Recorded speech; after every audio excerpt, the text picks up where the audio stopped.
teknologi sudah canggih gitu kan. Kita setiap hari itu tidak luput dari genggaman handphone, kemudian mainan media sosial.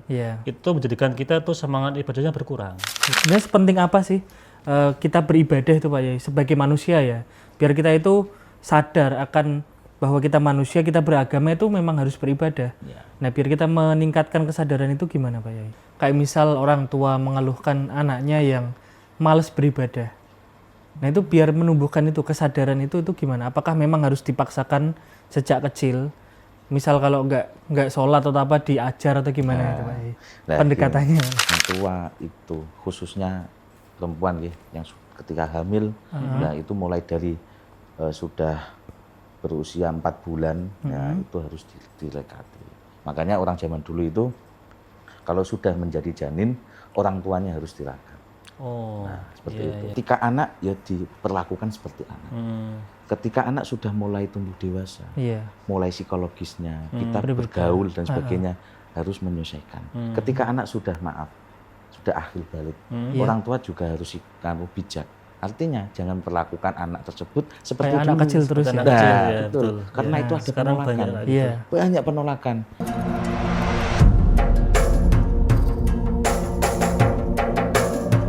Assalamualaikum warahmatullahi wabarakatuh. Alhamdulillahirabbil alamin wa bihi nasta'in ala umurud dunya waddin sayyidina wa maulana Muhammadin wa ala alihi wa sahbihi ajmain. Rabbi shrah li sadri wa yassir li amri wahlul 'uqdatam min lisani yafqahu qawli amin. Pemirsa Majati TV, para penonton, sahabat ngopi dan pendengar Radio Dais dimanapun Anda berada. Pertama-tama mari kita panjatkan syukur kita kehadirat Allah Subhanahu wa taala yang mana pada kesempatan kali ini kita bisa berjumpa kembali di program ngopi ngaji online perkara Islam. Kedua kalinya salawat dan salam semoga tercurahkan keribahan Nabi Agung kita Nabi Muhammad SAW. Semoga mahabbah kita kepada baginda Rasul dapat memudahkan hidup kita di dunia dan kelak di yaumil qiyamah kita mendapatkan syafaatnya. Amin amin ya rabbal alamin. Pemirsa Majati TV, para penonton, sahabat ngopi dan pendengar Radio Dais dimanapun Anda berada.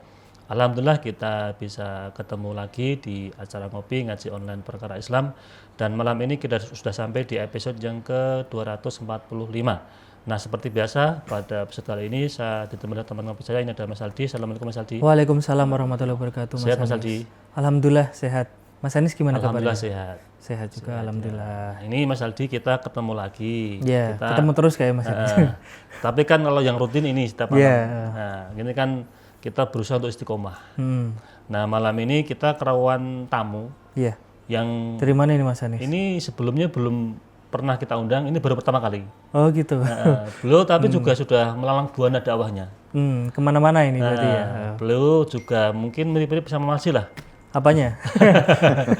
Beliau kita kenalkan Mas Aldi ya? Beliau adalah Ustadz Muhammad Zainuddin Al-Habid. Assalamualaikum Ustadz. Waalaikumsalam warahmatullahi wabarakatuh. Sehat Ustadz? Alhamdulillah sehat. Ini beliau ini mubalik, juga punya majelis taklim Ustadz ya? Kemarin ketemu saya di tempat manasik di MAJT. Beliau juga mimpin mandu manasik di situ. Iya. Nah, Mas Aldi ini sudah rawuh ke sini. Kira-kira ini mau ngobrol apa ini? Ya, ini kan kita kan di era modernisasi nih Mas Anis. Nah, kita akan membahas tentang bagaimana kita memperbarui semangat kita dalam beribadah di tengah arus modernisasi Mas Anis. Yang diperbarui semangatnya bukan ibadahnya ya? Iya, ya semangatnya kita untuk beribadah itu kan terkadang kalau di era sekarang itu kan banyak distraksi yang membuat kita kemudian males kan Mas Anis. Mungkin ketika beribadah itu ada yang bosan Pak. Atau kalau kayak gini Mas, zaman sudah maju, teknologi sudah canggih gitu kan. Kita setiap hari itu tidak luput dari genggaman handphone, kemudian mainan media sosial. Itu menjadikan kita tuh semangat ibadahnya berkurang. Lagi Facebookan atau TikTokan atau apa. TikTok. Kadang ada suara adzan kita nggak dengar, atau dengar tapi pura-pura nggak dengar. Menunda kadang. Menunda itu kan. Itu juga termasuk bagaimana kita bisa mengonter lah. Bagaimana ini zaman semakin maju tapi ibadah kita tetap semangat. Nah, apalagi kalau memperbarui juga kan. Zaman sekarang ada Gen Z, ada Gen Alpha yang terbaru ya. Gen Z. Kan, saya yang kena terus nih Gen Z ini. Kenapa ini? Lah kan Gen Z kan yang mesti dibahas mesti di sini Gen Z. Saya kan bikin Mas Aldi. fenomena ini kan menjadikan agama Islam itu menjadi semakin maju di kulitnya, semakin berkembang di kulitnya, tetapi substansinya, spiritual ibadahnya itu kan kadang hanya sebatas syiar medsos. Iya, iya, iya. Mau naik haji nanti di sana selfie atau apapun itulah Iya, bentuknya. oke. Sholawatan di mana nanti update status. Nah itu Pak Yai, apakah memang kemunduran kita dalam beribadah atau itu sebuah kemajuan di dalam zaman yang serba canggih, serba mudah ini? Monggo Pak Yai. Ya. Assalamualaikum warahmatullahi wabarakatuh. Waalaikumsalam warahmatullahi Alhamdulillahirabbil alamin wassalatu wassalamu ala asyrofil anbiya wal mursalin sayyidina wa maulana Muhammadin wa ala alihi wa sahbihi ajmain amma ba'd. Yang saya hormati Bapak Anis, yang saya hormati Mas Wah, Aldi. kalau Kok ini Bapak? ini Mas, saya Bapak. Oh, Bapak. Mas Aldi Iya, ya, Mas Anis. dan segenap kru MACD TV dan segenap hadirin dimanapun berada yang dimuliakan Allah Subhanahu Wa Taala. Hadirin yang dimuliakan Allah Subhanahu Wa Taala, memang di era modernisasi ini adalah sesuatu yang banyak perubahan yang sangat luar biasa. Baik itu di sisi kehidupan sosial, baik itu di sisi perubahan-perubahan budaya dan teknologi yang sangat luar biasa. Karena itu dengan pembaharuan semangat beribadah di era modernisasi ini adalah sebagai motivasi kita khususnya di Grand Z untuk untuk lebih menunjang, lebih memberikan motivasi agar ibadah semakin semakin berkualitas. Mengingat pada zaman sekarang ini tahu sendiri ya, dengan perubahan pola hidup, dengan perubahan perekonomian dan perubahan gaya hidup yang sangat elegan dan sangat materialistis, apalagi di perkotaan. Nah, dengan adanya media sosial, TikTok, WA, medsos dan lain sebagainya itu menjadikan waktu itu akan tertunda dalam hal kita melakukan ibadah. Karena itu dengan memberikan motivasi untuk pembaruan ibadah, bukan berarti pembaruan ibadah baru ya. Bid'ah. Beda ini. Pembaruan dalam bukan bid'ah. Pembaruan dalam memotivasi semangat untuk melakukan ibadah di era modernisasi ini. Nah, itu kan kalau kita harus di gaya hidup modern sekarang itu kan Pak Yai. Itu kan banyak hal-hal yang mendistraksi kita kan. Terutama tadi media sosial dan juga beberapa terkadang ada paham-paham atau budaya-budaya lain yang masuk ke kita. Kayak misal ada orang yang nggak terlalu mendingin ibadah nih. Bahkan kalau kita lihat mungkin ya kalau di beberapa itu ada yang mau ikut kajian itu aras-arasan. Nah kan, padahal itu kan sebenarnya sepenting apa sih kita beribadah itu Pak Yai sebagai manusia ya. Biar kita itu sadar akan bahwa kita manusia, kita beragama itu memang harus beribadah. Nah, biar kita meningkatkan kesadaran itu gimana Pak Yai? Nah, jadi ibadah itu ada dua macam ya. Ada ibadah mahdhah dan ibadah ghairu mahdhah. Yang dimaksud Mas Aldi ini yaitu ibadah ghairu mahdhah. Ibadah yang mana yang kita lakukan aktivitas bernilai ibadah. Misal kita melakukan majelis taklim, kita menghadiri majelis taklim, bahkan kita saja berada di rumah melihat TikTok kajian Gus Baha, kita melihat itu sudah bernilai ibadah. Terus bagaimana cara kita memotivasi ataupun memberikan semangat bagi Gen Z biar tambah berubah dan bisa menikmati hidup di masa zaman milenial ini. Jadi ada beberapa cara. Cara yang pertama yaitu jadikanlah ibadah itu menjadi hakikat. Artinya apa?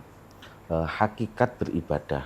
Bukan berarti itu hakikat kita melakukan rutinitas ritual seperti kita lakukan ibadah setiap hari. Jadikanlah rutinitas itu, ritual itu menjadi wasilah mendekatkan diri kepada Gusti Allah Subhanahu wa taala. Allah Subhanahu wa taala berfirman dalam surat Az-Zariyat ayat 56, A'udzubillahi minasyaitonir rajim. Bismillahirrahmanirrahim. Wa ma khalaqtul jinna illa liya'budun. Artinya tidaklah aku ciptakan jin dan manusia melainkan untuk beribadah kepadaku. Artinya apa? Apapun yang kita lakukan yang menjadi prioritas utama yaitu ibadah, meskipun kita berada di dunia ini melakukan hal-hal kegiatan, semisal contoh bekerja, bersenang-senang, happy, ya kan? Nah, kita jangan sepanang terus ya, perlu sekali-kali happy lah. Nah, ini yang sering Mas Aldi. Setiap weekend itu jalan-jalan Mas Aldi. Siap. Kita berwisata, kita berada di gunung dan sebagainya, itu kan sebagai wasilah kita untuk tadabbur alam. Itu juga salah satu itu kalau kita niatkan untuk beribadah, itu juga masuk ibadah ghairu mahdhah. Itu Mas Adi. Kalau yang ibadah mahdhah tuh Pak ya, kan sekarang juga banyak ya, mungkin kayak misal orang tua mengeluhkan anaknya yang malas beribadah. Nah itu biar menumbuhkan itu kesadaran itu gimana? Apakah memang harus dipaksakan sejak kecil? Misal kalau nggak sholat atau apa diajar atau gimana itu Pak? Pendekatannya kan? Jadi pendekatan secara humanis ya. Tadi saya jelaskan terlebih dahulu terkait ibadah mahdhah. Ibadah mahdhah yaitu hubungan kita kepada Allah Subhanahu wa taala. Hubungan kita kepada Allah Subhanahu wa taala. Contoh yang pertama yaitu kita melakukan sholat. Ya, kita melakukan sholat yaitu hubungan vertikal kita kepada Allah Subhanahu wa taala. Dan selain itu juga kita melakukan puasa, ya, hubungan kita kepada Allah Subhanahu wa taala. Dan kita juga melakukan zakat. Ya, zakat ya, selain hubungan hablum minallah juga hablum minannas. Terus bagaimana cara manusia ataupun orang tua untuk memberikan semangat kepada anaknya biar ibadahnya itu meningkat. Nah, ini cara mendidik anak itu sebenarnya itu harus dimulai dari dini. Artinya apa? Dari diri. Ketika orang tua itu, khususnya perempuan ya, yang ketika hamil, nah itu mulai dari sudah berusia 4 bulan, ya itu harus dilekati. Makanya orang zaman dulu itu kalau sudah menjadi janin, orang tuanya harus tirakat. Nah, seperti itu. Tirakatannya itu maksudnya gimana Pak? Ya, tirakannya kayak gini. Yang biasanya kita melakukan hal-hal yang tidak diinginkan oleh Allah Subhanahu wa taala, hal-hal yang melenceng. Nah, tirakatnya kita harus memantaskan diri menjadi orang tua yang baik. Ya. Kayak dulu orang tua salah satunya yaitu memerintahkan saya untuk tirakat berpuasa. Ya kayak Pak Anies itu kan. Gitu ya, dulu pernah melakukan puasa Dalail Quran Mas. Pak Anies setelah Quran 2 tahun juga melakukan Dalail Khairat selama 3 tahun. Itu bagian dari bagaimana itu kita punya motivasi semangat untuk ibadah nih. Ya, betul. Ya, betul. Selain itu juga untuk mendidik anak biar nanti anak menjadi anak yang anak yang soleh dan soleha. Yaitu kita memantaskan diri sejak dini. Berarti gini ya Pak Yai. Ini saya juga masuk ini Mas Aldi. Ketika kita itu walaupun belum menikah Mas Aldi ya, itu pengen punya anak yang tadi bisa semangat ibadahnya, nggak nakal. Itu kan dimulai dari sekarang. Bagaimana kita tuh sebagai tadi mungkin Gen Z ya, itu punya niat dan punya kemauan untuk tirakat. Kalau tirakat bahasa awamnya apa itu? Usaha gitu ya? Usaha. Atau berjuang lah untuk memperbaiki diri. Bagaimana biar dia tuh punya nilai spiritual yang bagus, biar ke depan ketika sudah rumah tangga juga menuai buahnya lah lewat anak turunnya itu. Nah sekarang begini Pak Yai, kalau konteks hari ini kan tidak hanya Gen Z, bahkan gen yang milenial atau sebelumnya itu kan ibadah itu kan seolah-olah hari ini itu kan tolak ukurnya kan uang, materi kan. Mau kemana, mau ke sana, kalau nggak ada materinya nggak jalan. Kan itu kayak gitu itu. Lah itu untuk apakah uang itu atau materi itu menjadikan motivasi untuk orang beribadah saat ini atau malah justru malah kemunduran ibadah untuk hari ini tuh Pak Yai? Ya, gini. Jadi untuk pondasi awal yang perlu kita tekankan kepada anak-anak kita, terutama di Gen Z itu, yaitu terkait tentang ubudiyah.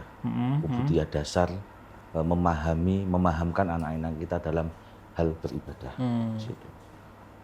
Dan saya meyakini ketika anak sejak kecil dilatih untuk beribadah, dilatih mendalami ilmu-ilmu, mulai dari ilmu-ilmu basic dasar. Insya Allah nanti dia lama-lama akan tertata jiwanya. Artinya jiwanya akan tertata, dan ketika menghadapi fenomena zaman yang sekarang ini, yaitu serba uang tadi, uang menjadi penyemangat, tanpa uang ya ibadah malas Begitu nanti ya uang memang segalanya, tapi bukan untuk pencempurna. Seperti itu. Ya.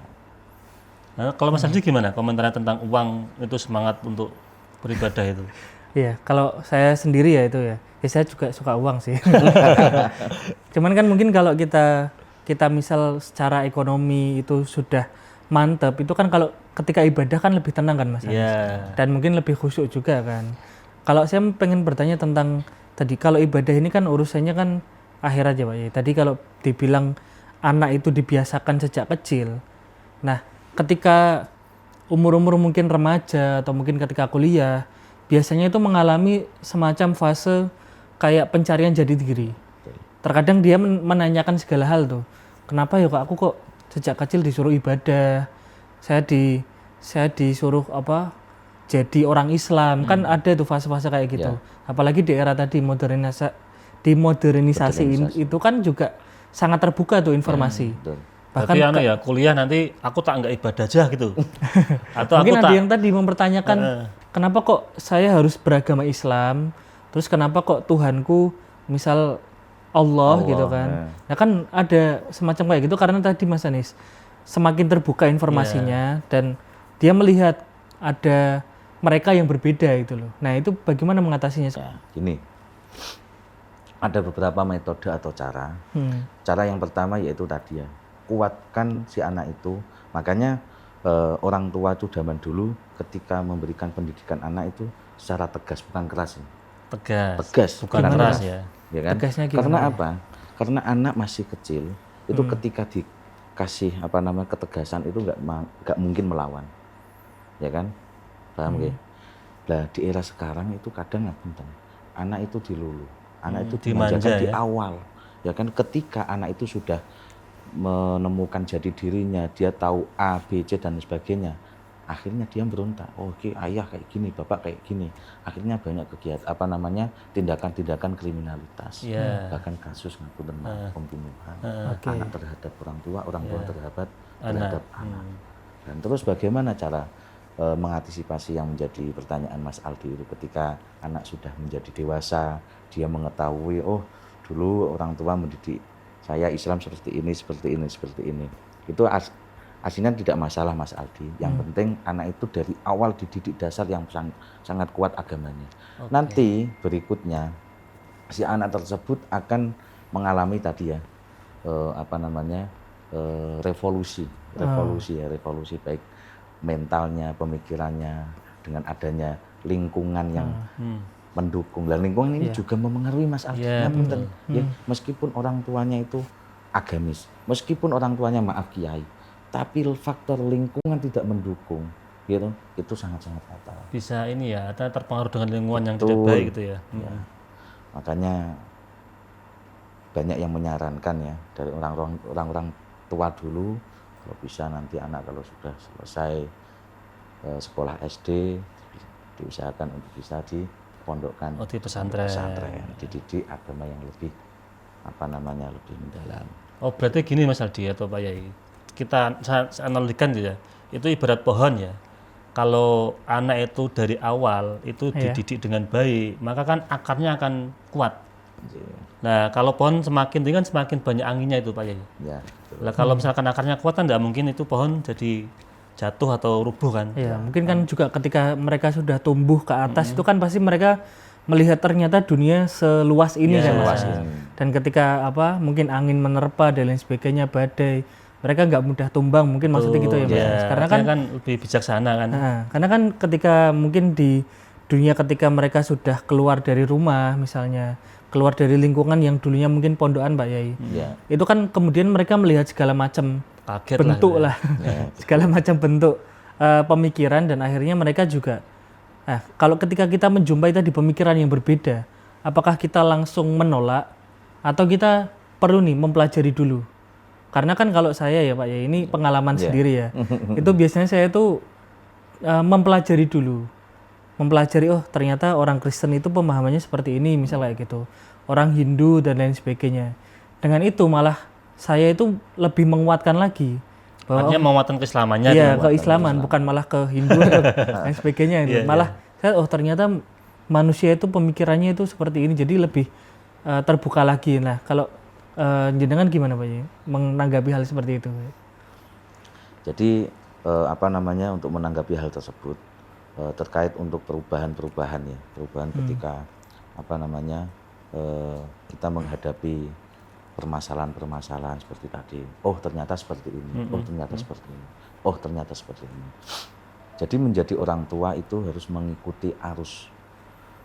Artinya mengikuti relevansi yang ada di dunia ini. Iya. Jadi perkembangan zaman Perkembangan zaman, betul itu. Ketika anak ya diperlakukan seperti anak. Ketika anak sudah mulai tumbuh dewasa, mulai psikologisnya, kita bergaul dan sebagainya harus menyesuaikan. Ketika anak sudah akhir balik, orang tua juga harus bijak. Artinya jangan perlakukan anak tersebut seperti kayak anak kecil terus ya. Betul. Karena itu ada penolakan. Banyak penolakan. Bahkan ngapunten beberapa tempat itu komunitas-komunitas saya temui ternyata beberapa banyak Gen Z itu dia problematikanya di keluarga itu masalah itu. Kenapa dia keluar dari rumah? Ada beberapa komunitas di Kota Semarang, bahkan di luar Kota Semarang, di Yogyakarta. Pernah saya itu ada komunitas itu dia keluar dari keluarga, keluar dari rumahnya. Masalahnya yaitu, oh ayah, oh ibu nggak terlalu keras mendidik terus langsung nggak mendengarkan isi curhatan saya. Atau jangan-jangan ini Pak Yai, gimana? Maraknya anak pang, anak jalanan itu gara-gara hal itu juga? Mungkin salah satu. Mungkin semacam pemberontakan diri gitu ya. Kadang kita lihat itu anak jalanan kan, saya mikir itu kok Pak nggak punya rumah, apa orang tuanya nggak didik dengan baik kan gitu. Ya di situ banyak kompleks permasalahan sih. Kemungkinan kebetulan saya mempunyai murid. Ya ada beberapa anak pang juga. Yaitu sebagian besar dia problematikanya yaitu tidak cocok dengan cara hidup, cara pendidikan orang tua. Artinya orang tua masih memperlakukan anak tersebut ketika kecil. Jadi secara pemaksaan. Jadi memaksakan anak sudah dewasa tapi dianggap anak kecil terus. Jadi kan alangkah dewasanya orang tua itu yaitu kadang orang tua itu bisa menjadi orang tua. Kadang orang tua itu bisa menjadi teman. Oke, sepakat. Menjadi teman untuk curhat. Meskipun curhat apapun nih. Misal maaf nih. Terkait perasaan dan sebagainya. Jadi orang tua jangan langsung menjustifikasi, oh kamu pacaran kayak gini, kayak dosa dan sebagainya. Jangan dulu. Ya kan? Nah, apa sih yang dirasakan. Ya, diskusi di rumah itu penting ya. Betul, penting itu. Nah kalau ini Pak Yai, ada orang tua yang terkadang itu mohon maaf karena saking tadi ngejar materi sehingga nggak punya waktu untuk anak. Kan ada itu pagi kerja, sore pulang, kadang lembur sampai malam, anak sudah sampai rumah anak sudah tidur, besoknya juga kayak gitu lagi. Itu kan nggak punya waktu untuk diskusi untuk bagaimana rawat anak dengan baik. Kan dampaknya bisa jadi tadi ada kriminalitas, ada pergaulan bebas, macam-macam itu, sehingga ibadahnya nggak tercapai dengan baik, bahkan ibadahnya malah kotor bahasa Jawanya itu. Ya, banyak sih hal yang semacam itu. Makanya kalau bisa itu yaitu urusan duniawi dan urusan akhirat itu seimbang. Makanya dengan adanya pembaruan ataupun motivasi untuk beribadah di era modernisasi ini sebagai penjembatan atau sebagai filter, ya, sebagai filter bahwa kita tidak ke duniawian, dan juga tidak ke akhiratan juga. Tapi repot ketika kita akhirat ibadah terus harus dunia, nggak kerja dan sebagainya, harus seimbang. Karena memang hidup sekarang ini ya kalau nggak ada materi ya memang kita nggak jalan. Saya tuh teringat ini Pak Yai, misal ada lagu Jawa itu kan Mahrib itu kerepotan atau apa itu loh. Oh, Itu gitu. kan lagu yang mencerminkan kondisi saat ini ketika orang sudah di dunia kerja itu terkadang untuk ibadah saja itu berat. Duhur kecapean, maghrib apa kesorean atau apa itu, isya kemalaman, subuh ketiduran. Itu kan bagaimana kondisi saat ini tuh menjadi seolah-olah itu yang dicapai itu hanya dunia saja sehingga lalai ibadahnya. Itu gimana Pak Yai? Ya, jadi memang untuk menyikapi hal semacam itu, yaitu tadi dikembalikan bahwa pondasi yang awal itu kita bitaqarrub bidzikrillah. Oke. Artinya mendekatkan diri kepada Allah. Dengan cara apa? Sebenarnya itu ibadah itu mudah. Ya, tadi yang kembali lagi ibadah mahdhah ghairu mahdhah. Ketika kita berdiskusi kayak gini diniatkan lillahi ta'ala, Ibadah. ya kan menjadi ibadah. Oke. Misal kita ada masalah nih, kita merenungkan berkontemplasi, merenungkan diri. Nah, diniatkan diniatkan ibadah itu juga nanti bisa menjadikan Nilainya ibadah. nilainya ibadah. Dan Itu kan yang ghairu mahdhah Pak Yai. Ya. Yang mahdhah kan contoh tadi saya kembali ke dunia kerja karena ini sering mengalami teman-teman yang termasuk saya juga pribadi gara-gara capek mungkin atau banyak tugas sehingga sholat itu hanya sebatas formalitas. Yang penting pokoknya sholat selesai sudah balik lagi ke tempat kerja. Balik lagi ke rutinitasnya gitu. rutinitas. Itu kan seolah-olah semangatnya hilang. Nah, Itu gimana Pak Yai itu? ya itu jadi apa ya? Kita kembalikan ke sila pertama, ketuhanan yang Maha Esa, ya kan? Apapun kalau kita dikembalikan ke Gusti Allah, hidup di dunia ini, apapun yang kita inginkan, insya Allah akan terkabul. Oke.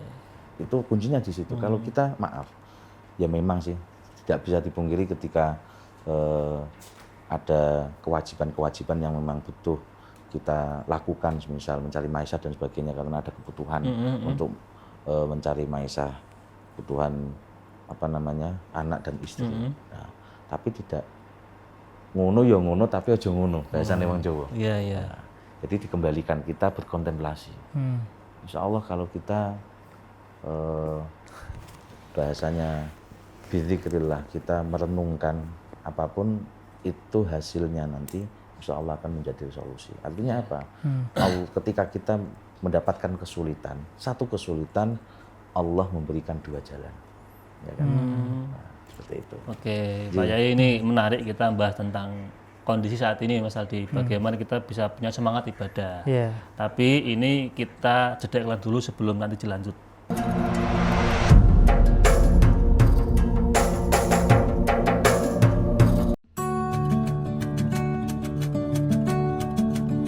Berdiri megah di bagian tengah Pulau Jawa, inilah Masjid Agung Jawa Tengah. Tak sekedar menjadi tempat ibadah, namun juga destinasi religi yang asyik, bersejarah dan mendunia.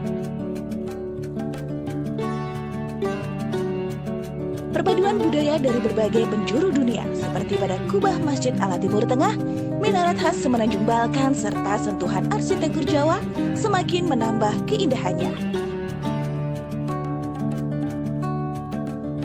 6 buah payung raksasa, gerbang Al-Qanatir khas Kolosium Roma, serta area manasik dengan replika Ka'bahnya menambah kemegahan setiap sudut Masjid Agung Jawa Tengah.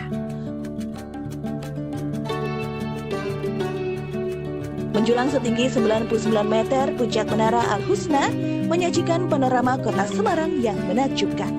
Tak lupa, museum yang semakin menambah wawasan kita tentang perkembangan Islam di Jawa Tengah.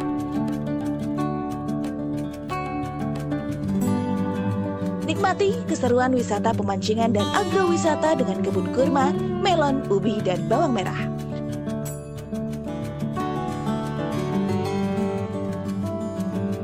Tak perlu khawatir mencari penginapan. Hotel Geraha Agung siap melayani para pengunjung yang ingin beristirahat. Tersedia pusat olah-olah yang menyediakan berbagai souvenir dan kuliner khas kota Semarang. Mari nikmati wisata keluarga yang asyik dan seru di Masjid Agung Jawa Tengah.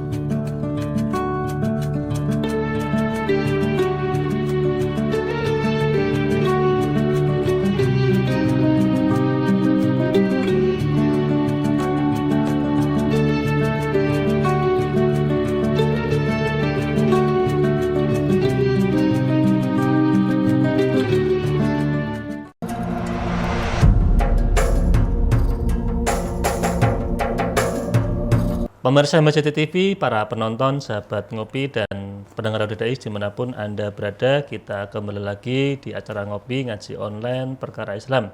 Ini masih bersama Ustadz Muhammad Zainuddin Al-Hafidh dan Mas Aldi tentunya. Nah, Mas Aldi, ini kita membahas ibadah dan sebenarnya kita berdua bingung ini. Apakah ibadah kita sudah baik atau belum? Nah, ini bahasnya tentang semangat untuk beribadah. Tadi disampaikan bahwa ada semacam kayak tafakur, itu juga nilainya ibadah. Kalau orang galau, apalagi Genzi kan, itu kan sering menyendiri, sering nyepi. Entah nanti mau di kamar atau tadi disampaikan Mas Aldi di puncak gunung atau dimanapun itulah. Nah itu apakah juga punya nilai spiritual untuk semangat ibadah atau untuk perbaikan diri? Atau justru malah kebalikannya Pak Yai? Ketika orang-orang seperti itu pengen nyari tempat kesendirian lah katanya untuk apa mungkin lepas dari masalahnya itu loh. Ya, terima kasih Pak Anies. Jadi memang ada beberapa tahapan nih untuk mengatasi terutama Genzi itu. Nah, karena Genzi itu tidak bisa dipaksakan.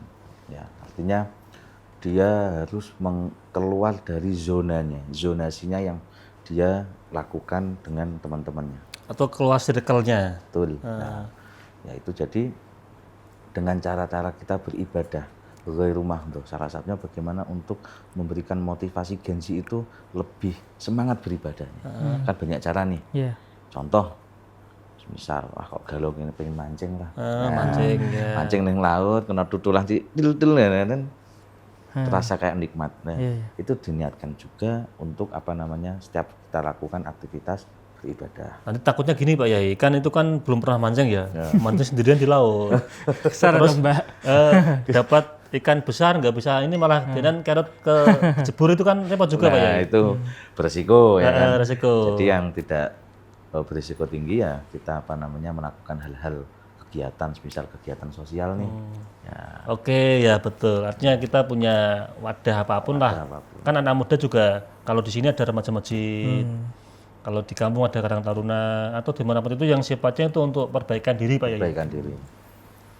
Nah tadi tentang memperbarui semangat ya Pak Yai. Ya. Sebenarnya yang kita perbarui itu apanya Pak Yai? Kan kita pengen memperbarui semangat nih. Nah kita mulainya, stepnya itu yang pertama itu apa dulu? Biar kita itu tahu nih, biar kita memperbarui semangat itu kita harus melakukan ini yang perlu kita koreksi gitu loh. Apakah mulai bajunya dulu pakai jubah? Iya kan ada yang kayak gitu. Ya betul. Jadi yang kita mulai yaitu memantaskan diri kita dulu, ya kan. Artinya meskipun diri kita belum semaksimal mungkin, ya kan, paling tidak kita berkumpul, berteman dengan orang-orang soleh. Ada pengajian, ayo kita ngaji. Meskipun kita belum bisa ngaji, belum bisa baca Al-Quran. Jadi minimal kita kumpul dengan orang-orang soleh. Betul. Ada kajian dimanapun, ayo misal Masjid Agung Jawa Tengah nih yang mengisi Yai Khairul Amin, ayo ngaji di sana. Minimal seperti itu, ya kan. Langsung ada kegiatan sholawatan, azahir atau dengan Gus Huda misal, ayo ikut situ. Kan banyak nih. Nah, kayak di Kiai Ali Gondrong ya, Ali Cari itu juga kan jamaahnya Genzi, banyak yang Genzi kan, banyak jamaah-jamaah yang galau. Itu memang dari konsepnya beliau itu mewadahi orang-orang yang seperti itu. Jadi dia dinyamankan dulu, ya kan, nggak langsung kamu harus kayak gini, harus ini, itu sulit. Artinya pendoktrinan itu nanti. Iya, yang penting nyaman dulu ya. Betul. Kan kemarin sempat juga rame nih Pak Yai tentang ini ya. Jadi misal ada orang yang dia itu sholawatan, terus dia itu cuman di sana itu mungkin ada yang joget-joget, ada yang sekedar pengen nonton yang sholawat karena ganteng dan lain sebagainya. Itu banyak yang kemudian menjudge, masa ya sholawatan kayak gitu gitu loh. Atau karena cuman pengen buat konten saja kan banyak juga. Buat konten itu sebenarnya gimana Pak Yai? Nah, jadi kayak gini, untuk idealisnya, ketika seperti itu jadi ya terlepas pro dan kontra ya. Kalau kita membahas pro dan kontra itu nggak ada habisnya, jelas. Artinya kita ke sisi positifnya aja. Tadi yang sudah saya sampaikan dalam surat At-Tin, laisallahu bi ahkamil hakimin, tidak ada yang bisa menghakimi kecuali Allah Subhanahu wa taala. Ya memang kalau misal orang itu tujuannya konten, tapi kita nggak tahu itu konten ternyata dia pengen tobat. Iya. Tapi dengan cara dia Buat konten. membuat konten, langsung dia pengen menghadiri sholawat. Ya senajan sholatnya itu gerotal-geratul, kadang ya hanya di maghrib, kadang di subuh, kadang bablas, Iya, kadang iya, sholatnya setahun 2 kali. Iya. Nah itu proses, everything is proses. Iya, sebenarnya. iya, iya. Artinya Yang kan penting ada usaha gitu usaha, kan. ya ada peningkatan. Atau jangan-jangan gini Pak Yaya, yang sering komentar kayak gitu mungkin nggak pernah ikut majelis kemudian komentar mungkin ya. Nah, ya, Ya itu mungkin kalau di dalam psikologi ada yang namanya spiritual narcissism. Jadi tadi ya, orang yang nggak pernah, ya sebenarnya tuh secara agama itu sebenarnya dia biasa aja gitu kan. Tapi ketika ada yang seakan-akan itu salah, dia tuh langsung menyerang gitu. Nah, merasa bahwa ini kok kayak gini, sholat kok kayak gini. Lah sholatmu irung bener. Kan kalau misalkan kita boleh menyampaikan misal di majelis seperti itu kan bagus ya, positif ya. Iya. Lah tergantung niat kita kesana kan apa. Kalau misalkan kita pengen memperbaiki diri ya sudah, kamu fokus ke dirimu dulu gitu loh. Orang lain mau bilang apa ya terserah. Yang penting kamu fokus terhadap perbaikan di dalam dirimu sendiri. Karena kan mungkin tadi juga ya Pak, kalau dalam beragama itu kan kita juga ada stepnya kan, ada tingkatannya lah. Kayak misal dulu saya juga senang misal menghadiri yang rame-rame, sholawatan dan sebagainya. Mungkin Kalau kemudian sekarang kalau sekarang mungkin bergeser lebih ke apa kajian, diskusi yang memang itu ilmunya itu real dan bisa kita terapkan langsung lah gitu loh. Gitu. Kalau mungkin kan ada pergeseran itu kan kemudian ya sholawatan tetap kalau di sini ada ya tetap ikut gitu kan. karena panitia Pak Yai. Iya, tahu aja ini. dan juga kayak gini apa namanya dengan beribadah lewat media sosial, ya kan? Seperti contoh. Gimana tuh maksudnya kita sholat di media sosial atau gimana? Atau dikontenin atau gimana? Kontenin. Iya, karena memang apunten saat ini kan kita itu terjebak dengan hal-hal yang sifatnya itu privasi. Artinya ketika kita melakukan hal baik, wah gitu, pikir ria atau enggak, Ya takut gitu. Ya kan tahu kan. Benar. Tapi kenapa? Itu ada kemaksiatan yang sangat vulgar kita biarkan. Contoh di TikTok, contoh di Instagram, jogetan kayak gitu. Nah, melihat dengan mata telanjang, apakah itu maksiat? Iya, maksiat. Maksiat kan? Iya. Nah, maka oleh karena itu kita imbangi. Imbangi dengan apa? Dengan kegiatan-kegiatan positif. Seperti kayak ini kajian. Iya. Ini bagus ini, meskipun yang melihat hanya berapa sebagainya. Tapi kalau kita di-push lama-lama akan banyak. Iya. Kita share akan banyak. Nah, karena apa? Mengimbangi kemaksiatan yang sudah. Karena kan tadi Pak, kan ada yang orang yang terkadang sering nge-share tuh ketika ibadah, ketika apapun lah. Nah kemudian ada yang komen. Misal ada yang nyinyir lah gitu lah. Nah, wah ngono kok dipamerno. Dipamerke. Maca Quran dipamerno. Sok alim, sok suci kan. Nah, gitu. Jadi kayak gini nggih. Apa namanya? Terkait itu sebenarnya itu cobaan ya. Cobaan. Artinya apa? Ketika ada maksiat kenapa kok enggak komennya? Bahkan dilihat dan sebagainya. Bahkan malah seolah-olah itu mendukung. Nah, mendukung. Nah, kita lawan. Di situ kita lawan. Memang itu cobanya gitu ya Pak ya? Ya, cobaan. Karena kan mungkin yang nyinyir tadi ini saya di sisi yang nyinyir nih misalnya ya. Itu kan ketika melihat kayak gitu kan lah, ini biasanya orang tahu sholat, tiba-tiba nge story sholat gitu kan. Terkadang kan kita kayak merasa sok suci atau gimana mau pencitraan atau sebagainya. Sebenarnya kalau kita pengen men-share sesuatu tuh Pak Yai, biar kita itu nggak menimbulkan pro kontra gitu lah. Ya kontra lah, kalau kita menimbulkan kontra itu gimana? Mungkin ada caranya nggak gitu? Ya, jadi Biar enak gitu. memang sekarang itu tidak terlepas tidak luput dengan media sosial. Ya kan? Karena bahkan itu kebutuhan kita. Kita sholat, ada CCTV langsung dimasukkan dalam TikTok, YouTube dan sebagainya itu banyak, ya kan?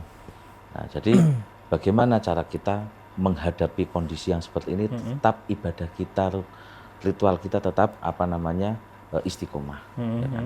Nah, jadi kembali ke niat kita. Kembali ke niat kita. Oke, mau diliput, mau di video, mau di apapun ya itu terserah. Terserah, mau diliput ataupun apa. Tapi maaf ya, konteksnya beda dengan orang-orang zaman dulu. Nah, ini saya teringat dengan kaidah usul fikih. Al-muhafadzatu ala qadimi sholeh wal ahdu bil jadidil aslah. Ya, pertahankanlah hal-hal yang bagus dan ambillah hal-hal yang baru yang lebih bagus. Contoh Pak Yai. Contoh, contoh semisal memang zaman dulu tidak ada TV, tidak ada media sosial, Tidak ada HP lah katanya. tidak ada HP. Kita sholat tenang, Iya, meskipun fokus lah. dengan cara yang Iya. sederhana. Iya. Nah, tapi bagaimanapun cara kita di zaman sekarang itu tidak lepas dari hal-hal yang sifatnya keduniawian, sifatnya yang kekinian, media sosial dan sebagainya. Yaitu disiasati kembali ke niat itu gitu. Jadi tidak tidak menghilangkan niat kita untuk beribadah, yaitu riya, untuk riya, sombong dan sebagainya. Kita hilangkan mindset bahwa media sosial dan sebagainya itu sebagai kebutuhan kita sebagai media dakwah atau syiar kita. Betul. Biar Islam lebih maju, lebih berkembang itu ya. Nah, oke Pak Yai, ini tadi terkait dengan ibadah ya. Saya pengen membahas tentang manfaatnya, terutama ibadah makhluk tadi yang rutinitas itu kan. Kalau biasanya kan kita kan di situ kan ada nilai kedisiplinan juga kan. Ya. Nah, apakah sebenarnya memang ketika kita membiasakan ibadah seperti itu, ritual dan sebagainya itu kemudian berimplikasi langsung dengan kedisiplinan kita? Gitu. Gini, ibadah yang kita lakukan setiap hari, ya khususnya ibadah mahdhah, itu memengaruhi dampak dalam kehidupan kita. Contoh sholat jamaah. Kita sholat jamaah di masjid ataupun musola, apalagi tepat waktu. Itu mempengaruhi dalam kehidupan kita sehari-hari. Bekerja tidak linda-lindi, tepat waktu, dan lain sebagainya. Itu mempengaruhi positif. Nah, selain itu juga berdampak kepada hubungan sosial kita kepada sesama manusia. Itu jelas. Ya kan? Bahkan orang itu bisa dilihat. Ini kok kehidupannya bagus, kehidupannya baik, meskipun sederhana, ya kan? Tapi kok tidak, ya pasti orang berkeluarga itu pasti ada masalah. Iya, pasti. Sekelas kiai, sekelas habib dan sebagainya pasti ada masalah. Tapi masalah itu mereka bungkus secantik mungkin seakan-akan tidak ada masalah. Ya kan? Itu apa yang bisa kita lihat ya Pak Yai? Artinya apakah tadi rajin jamaah atau bagaimana? Nah, itu terkait dengan ubudiyah yang mereka lakukan. Walaupun mungkin banyak masalah, banyak ini, tapi ibadah tetap jalan itu Pak Yai. Ibadah jalan. Berarti mungkin kalau kita pengen mengevaluasi tentang ibadah tadi kita, misal sholat gitulah. Apakah sholat kita udah bener atau mungkin ada yang masih kurang, itu kita lihat dari bagaimana sosial kita juga ya Pak Yai. Bagaimana hubungan kita misal di dunia kerja atau mungkin di sosial. Apakah kita kemudian baik di situ, apakah mungkin etos kerja kita meningkat gitu. Mungkin bisa dilihat dari situ juga ya. Iya, bisa. Kan ini Mas Aldi ya. Kalau pengen evaluasi sholatnya loh, yang simpel kan begini. Mas Aldi sholat, kemudian direkam. Setelah sholat nanti dilihat. Oh iya. Ini digituin aja. Artinya gini kan, sholat kan kalau di dalam Al-Quran bisa mencegah dari kegiatan yang keji dan mungkar kan. Berarti kalau sholatnya itu benar, kan otomatis kan gitu loh. Maksiatnya kan tidak bisa di ini. Tapi kalau sholatnya nggak benar, tadi yang formalitas, ya mungkin godaan akan masuk terus. Setan akan terus menggoda untuk berbuat maksiat Pak ya. Berarti kalau misal kita merasa nih Mas Anis, wah aku kok maksiat terus ya. Berarti yang kita perbaiki sholatnya gitu ya. Bermasalah itu maksudnya. Nah biar ini Pak Yai, biar sholatnya nggak bermasalah. Ya sholat iya, tapi terkadang masih masih suka ngusilin teman, masih suka nyindirin orang. Terkait sholat, untuk yang pertama bagaimana cara kita sholat khusyuk. Ya biar bener lah gitu ya.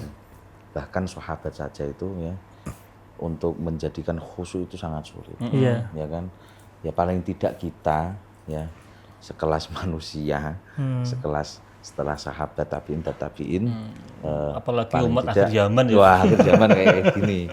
Ya paling tidak kita berusaha untuk melakukan ibadah secara baik. Minimal kita memahami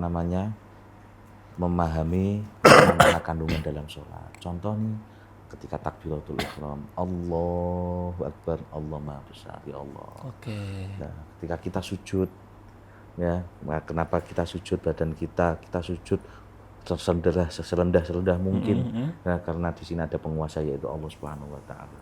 Tidak ada hal yang kita sombongkan, tidak ada hal yang kita kuasai kecuali hanya Allah Subhanahu wa taala. Nah, dari situ ketika kita salam, assalamualaikum warahmatullahi wabarakatuh, assalamualaikum. Nah, itu nanti ada hal-hal yang membuat diri kita itu menjadi tenang, menjadi damai. Legowo lah gitu ya. Legowo, ya. Oh, berarti ini ya sholatnya harus difilosofiskan Mas Aldi. Ya, Iya. itu tahapan berikutnya. Untuk tahapan-tahapan awal ya kita Yang penting mengerjakan sholat. mengenai fikih, ya fikih. Gimana cara wudhu kita, ya kan? Bagaimana tata cara wudhu, sunnah-sunnahnya bagaimana. Kalau sudah selesai tahapan awal itu, baru naik tahapan yang berikutnya tentang tadi filosofi sholat tadi ya. Betul. Kadang kan mungkin juga sholat itu kan melatih ketenangan kita juga kan Mbak Yai. Terutama ketika kita disuruh untuk takbiratul ihram, terus berdiri, itu kan juga kita melatih ketenangan kita. Apalagi ketika dunia yang begitu ramai sekarang itu kan kita kan juga perlu waktu sejenak untuk ya melipir dikit lah gitu loh. Kadang gini loh Mas Aldi, ketika tidak sholat itu pikiran hening.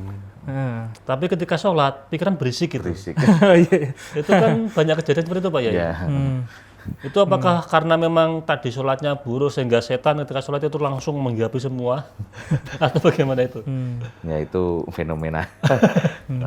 Kadang kita sholat ya teringat di luar ada jemuran ya. Nah, sholatnya disupport atau tugas belum selesai. Betul. Jadi memang ya itu cobaan. Sebenarnya cobaan. Paling tidak kita minimal kita melakukan yang menjadi syariat-syariat Islam yang kita jalankan. Atau kalau misalkan gini bagaimana Pak Yai, Mas Aldi? Sholat mikir sholat. Itu gimana itu? Gimana? Sholat mikir sholat. Kan sholat, tapi mikirnya sholat. Contoh misalkan sholat nih. Bukan karena tadi, tapi karena bicaranya sholatku ben kusuk ya. Oh, berarti dia sholat sambil mikirin ya kusuk. Artinya bukan fokusnya langsung ke Allah enggak, tapi tadi sholatnya biar baik itu loh. Iya, jadi tadi setiap kata-kata yang kita lakukan makanya dianjurkan ketika mau kita sholat, pahami makna sholat itu. Setiap gerakan, ya kan? Misal nggak bisa bahasa Arab nih, bahasa Indonesianya dibaca. Artinya kita belajar tentang artinya. Sami Allah Muhammadah ketika bacaan Fatihah, ya Allahu Akbar Alhamdulillahirabbil alamin, sama artinya itu luar biasa artinya itu. Itu benar-benar artinya hayati, ya itu Masya Allah bisa meneteskan air mata. Artinya penghayatan terhadap makna dari doa-doa di dalam sholat itu kan sangat penting ya, biar kita itu bisa benar-benar fokus, khusyuk dan tidak tadi gerambiang pikirannya itu. Tapi mungkin penghayatan tadi bukan kemudian dipikirkan kayak tadi Mas Anis, kayak bacaan dan sebagainya kan. Kalau di psikologi itu kan ada kondisi flow. Flow itu ketika kita sudah benar-benar menghayati tadi. Kita nggak mikirin bacaannya Bismillah gitu, nggak dipikirin lagi, tapi sudah otomatis dan ketika membaca itu sudah langsung meresap gitu loh. Itu kayak tahapan ketiga itu ya Pak ya. Tahapan kan tadi tahapan pertama fikihnya benar. Tahapan kedua bisa menghayati maknanya, filosofi sholatnya itu seperti apa. Tahapan ketiga kan tadi mungkin Mas Aldi itu yang dikatakan flow tadi ya. Kondisi flow itu yang kalau misal kita latihan tuh, kalau Mas Subhan itu kan dia latihan silat itu. Silat kan dulu kan pasti gerakannya gini, tapi ketika sudah menghadapi misal pertandingan atau apa itu sudah secara otomatis gitu, nggak perlu dipikirin. Sudah bergerak gitu maksudnya. Jadi nggak perlu dipikirin serius gitu. Tasawufnya mulai terasa. Mungkin kalau di sholat itu kan juga kayak gitu kan, nggak perlu dipikirin lagi, tapi kita sudah benar-benar bahasanya Pak, sudah menyatu dengan ya mungkin seperti itu ya. Tapi memang bisa dilihat kok kesuksesan orang itu kadang ya itu tadi, jadi dalam kehidupannya merasa bahagia meskipun hanya sederhana, meskipun tumpaannya gurmung sepeda, artinya nerimo ing pandu. Tapi kalau sepedanya 100 juta ya itu sangat nerimo sekali ing pandumnya. Sangat bahagia. Karena ada hal-hal yang yang dirahasiakan Allah Subhanahu wa taala. Apalagi ada bacaan-bacaan surat tertentu yang mengandung jalbul rezeki. Artinya dampak terhadap diri kita itu sangat luar biasa. Betul. Berarti ya ini menata sholat itu penting Mas Aldi. Jangan hanya sebatas formalitas waktunya duhur tapi tidak dihayati betul. Tapi tadi nggak sholat tok ya Pak Yai, ada zakat, puasa. Nah, menikah juga ibadah ya Pak Yai? Itu kalau yang sudah ini kan pamer Pak Yai ya. Dan juga gini, menikah itu ada hukumnya wajib, ada hukumnya sunnah, ada hukumnya haram, juga ada hukumnya mubah.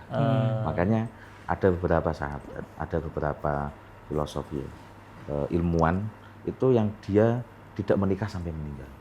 Oke. Ya kan? Kenapa Ibnu Taimiyah contoh. Gitu. Ibnu Taimiyah karena beliau Fokus, beliau dimabukkan dengan keilmuan.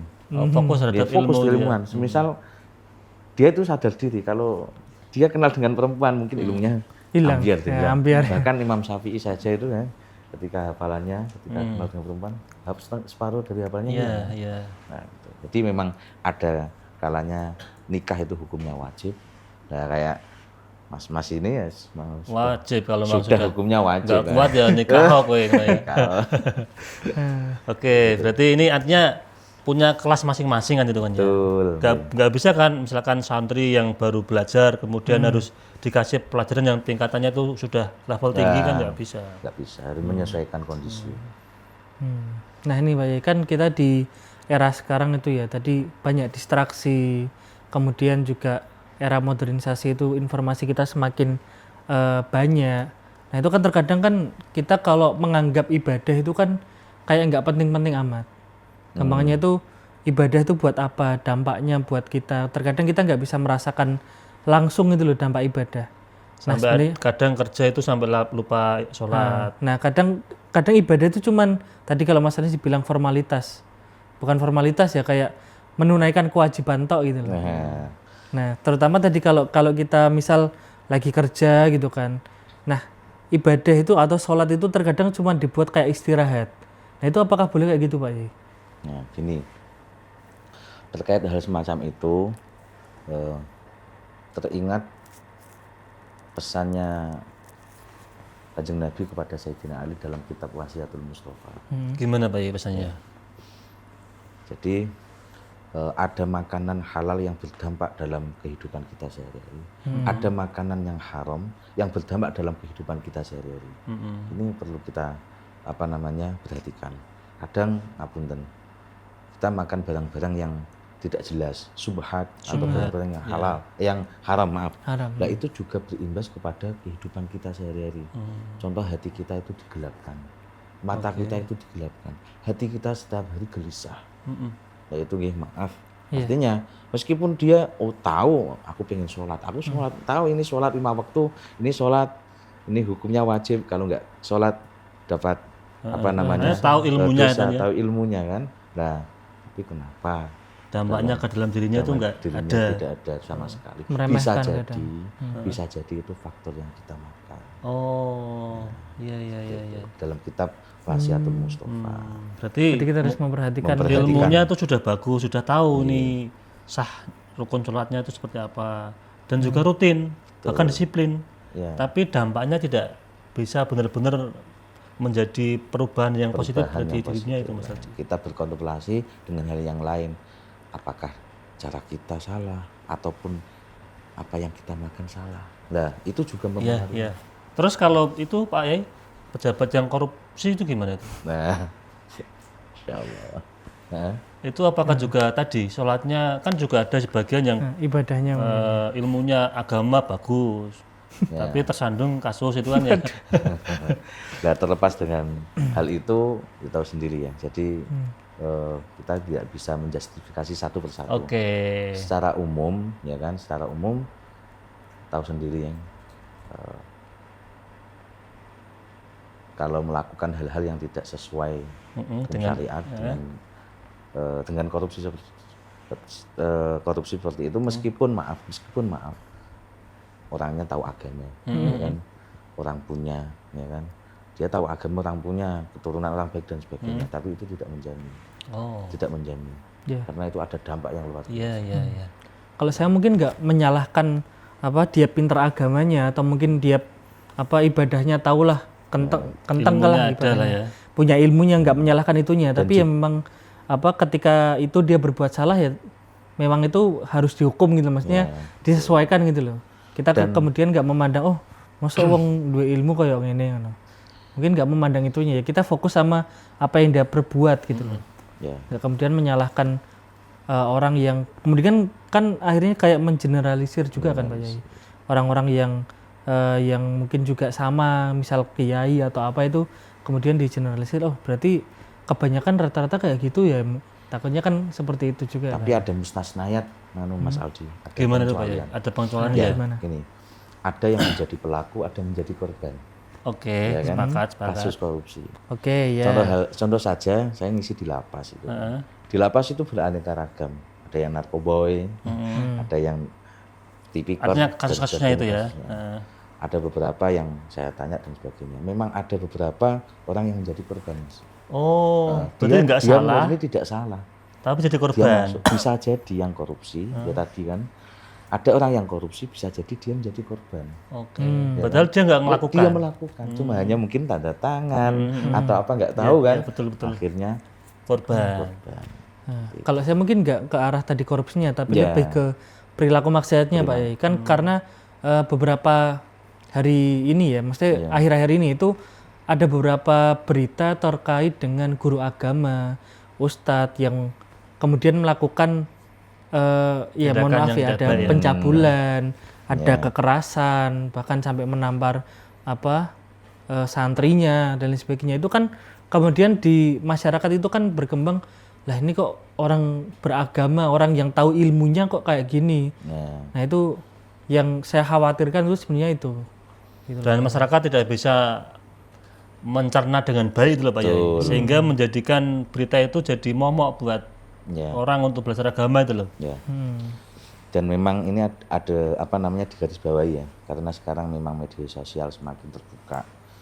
Orang zaman dulu itu ketika anak memasrahkan kepada kiai itu terus guru ngaji ya. Bloto suto artinya sam'an wa ta'atan takriman wa takdiman kepada kiainya. Ini mau diapain monggo seperti itu. Pasrah. Pasrah. Entah itu dengan cara kekerasan dipukul dan sebagainya. Sebenarnya zaman dulu itu ada kasusnya seperti itu. Sekarang tidak di-up. Karena nggak ada media. Tidak ada media. Tapi bedanya kalau dulu itu ketika orang murid seperti itu, dia makan semakin pintar. Bahkan semakin taat. Tapi itu dulu Pak Yai. Dulu. Nah, kalau sekarang ada HAM ya artinya. Kadang kan ada oknum juga Pak Yai. Oknum ya. Orang yang pakai jubah kemudian bikin pesantren, padahal ilmunya juga nggak seberapa. Nah, itu kan oknum Pak Yai. Dan itu kan juga kemudian masyarakat juga menyalahkan tadi yang beragama tadi. Gampangannya kemudian dia jadi anti dengan hal-hal seperti itu kan akhirnya kan. Itu kan yang perlu kita memahami bahwa sebenarnya nggak semua orang yang nampak baik, yang entah itu kemudian dia melabeli diri ustadz, kiai dan sebagainya itu kemudian kita bisa percaya 100% gitu loh. Kecuali memang track recordnya itu kita tahu sendiri gitu loh, bahwa beliau itu kredibel.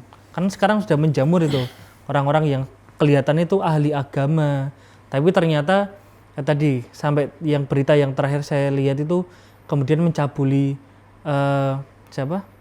muridnya gitu loh. Dan itu terbukti dan ada videonya soalnya.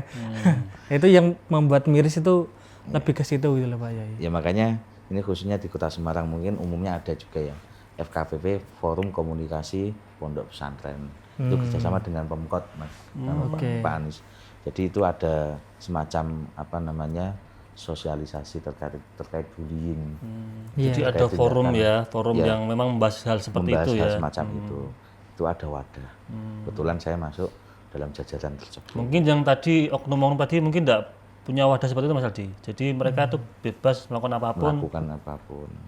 Karena memang ya hari ini kan banyak kejadian yang di luar dugaan kita. Kadang kelihatan bagus tapi ternyata juga melakukan tindakan kejahatan. Nah, ini Pak Yai karena waktu jadi kita dibatasi, mungkin ada closing statement tentang tema malam ini, bagaimana kita bisa punya semangat ibadah di era modernisasi ini. Monggo. Assalamualaikum warahmatullahi wabarakatuh. Jadi bagaimana cara kita untuk memberikan motivasi, memberikan semangat supaya ibadah kita semuanya khususnya Gen Z ini menjadi bertambah semangat, bertambah berkualitas, yaitu dengan cara yaitu kita melakukan hal-hal rutinitas, jangan dijadikan rutinitas. Artinya seperti kayak sholat, jangan jadikan sholat sebagai rutinitas. Jadikan sholat itu menjadi wasilah mendekatkan diri kepada Allah Subhanahu wa Ta'ala. Jadi apapun yang kita lakukan dengan niatan kita mendekatkan diri kepada Allah, insya Allah baik dalam berdampak kepada kehidupan kita sehari-hari, berdampak kepada pekerjaan kita sehari-hari. Jadi seperti itu. Oke, Pak Yai, terima kasih sudah rawuh dan memberikan ilmu. Mas Aldi, Cukup Mas Anis. cukup ya? Oke, pemirsa Masjid TV, para penonton, sahabat ngopi dan pendengar dari dimanapun Anda berada, demikian ngopi pada episode kali ini. Saya selaku host, apabila banyak salah banyak khilaf, mohon maaf yang sebesar-besarnya. Akhirul kalam, assalamualaikum warahmatullahi wabarakatuh.